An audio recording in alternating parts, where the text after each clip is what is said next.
Isang mapagpalang araw po sa inyong lahat. Purihin po ang Panginoon. Ako po ang inyong kapatid sa Panginoon, si Bishop Ding Poreza Jr., the head pastor and the president of Jesus is Lord Global Ministry around the world. Ang ministeryo po ng GILGM, ang church history nito ay ipinanganak ito sa Saudi Arabia noong 1983.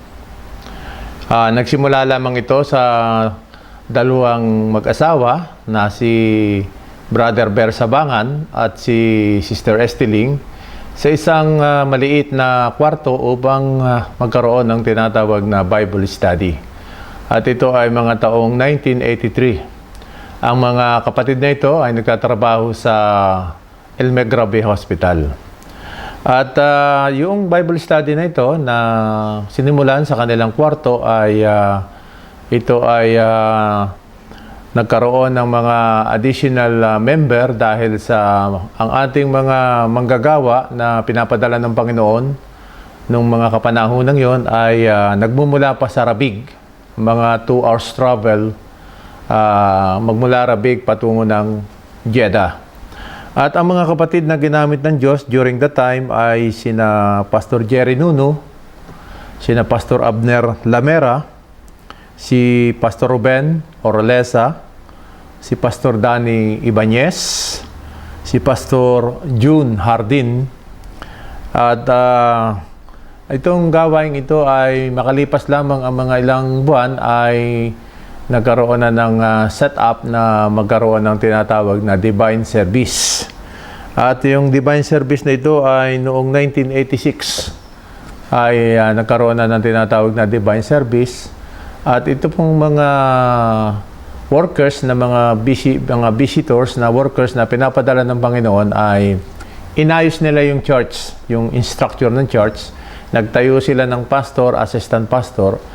At ang kauna-unahang pastor na talaga during that time, 1986, ay si Pastor Jerry Ortiz. At ang inyong lingkod, si Pastor Ding, ang assistant pastor, at saka si Pastor John Calvante. So, ganun, doon nagsimula yung ating divine service, and then hanggang sa ito ay nagkaroon ng mga additional cell group. At nagkaroon din ng persecution during that time at nagkaroon ng mga pag-atake ang kaaway sa church ng GILGM sa Saudi Arabia. At dahil dito ay nag-multiply ito hanggang sa ito ay naging 11 outreaches doon po sa Jeddah. At maraming mga seminars na ginaganap dito katulad ng Evangelism Explosion. At ito yung number 1 na material na ginagamit ng GILGM ay ito ay yung Evangelism Explosion. At ito po yung unang tools na ginamit para lumago yung church sapagkat itong Evangelism Explosion ay pag-akay ng maraming kaluluwa to win soul for Christ. Kaya ito ay isa sa mga regalo ng Diyos sa GILGM at lahat ng mga miyembro nito ng 11 outreaches ay nag-aaral nito at pagkakatapos sa hapon ay humahayo ang mga mananampalataya sa balad upang mag-win soul. At sa ganitong pamamaraan ay pinalago ng Panginoon ang ministeryong ito. At hanggang sa yung iba nating mga manggagawa ay umuwi na sa Pilipinas at nag-pioneering na rin dito sa Quiapo, yung unang pioneering, tapos dito sa Malibay, sa Bagong Silang. At ang bawat pastor na natitrain sa Saudi Arabia ay nag-start ng magsimula ng mga gawain dito po sa Pilipinas.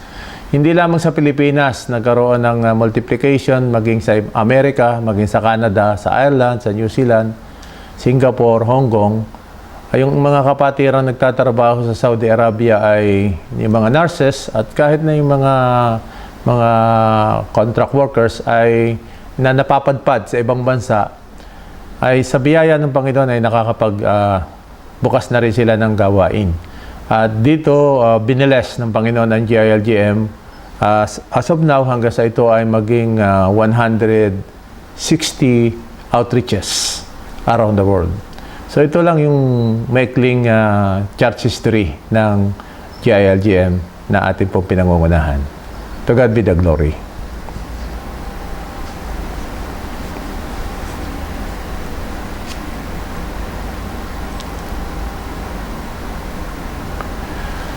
At merong tatlong bagay na ina-appreciate ko sa Panginoon dahil nga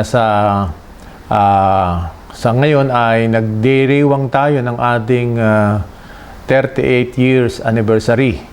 So, meron akong tatlong bagay na nakita o na-discover na sa Panginoon na ina-appreciate ko sa kabutihan ng Panginoon sa GILGM families. At ang una ay yung tinatawag kong God faithfulness to His promises. Ang Diyos ay naging matapat sa lahat ng mga lingkod ng Panginoon sa GILGM families. Yung kanyang salita at yung kanyang mga pangako ay tinutupad niya ito. At ito yung isang bagay na ina-appreciate ko sa Panginoon. Ang pangalawa ay yung tinatawag kong the authenticity of God.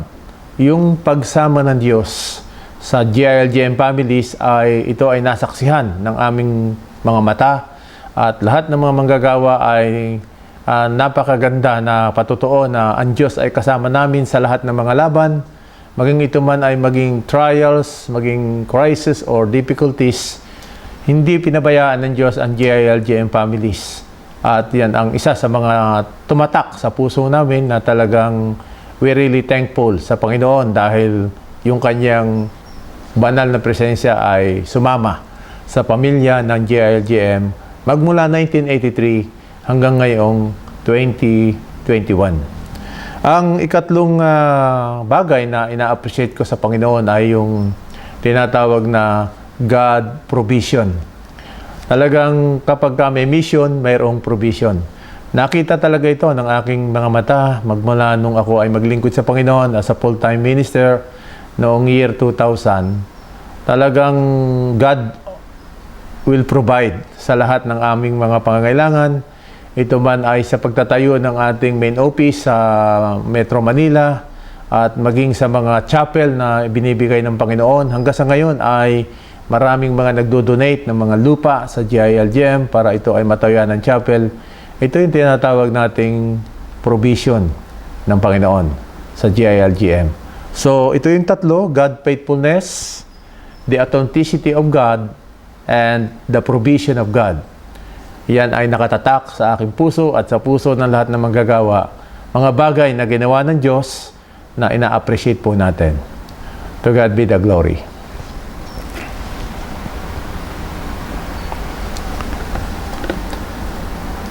Ang akin pong mensahe sa lahat ng mga miyembro ng GILGM, maliwanag po na tayo ay family-oriented. Ang GILGM is a loving church. It is a family-oriented church. It is a Great Commission church. It is an evangelist church. At ang aking encouragement at ang aking panawagan sa lahat ng mga miyembro ng GILGM around the world, manatili po tayo sa panawagan ng Diyos. We will fight a good fight of faith. We will finish the race that God entrusted to us.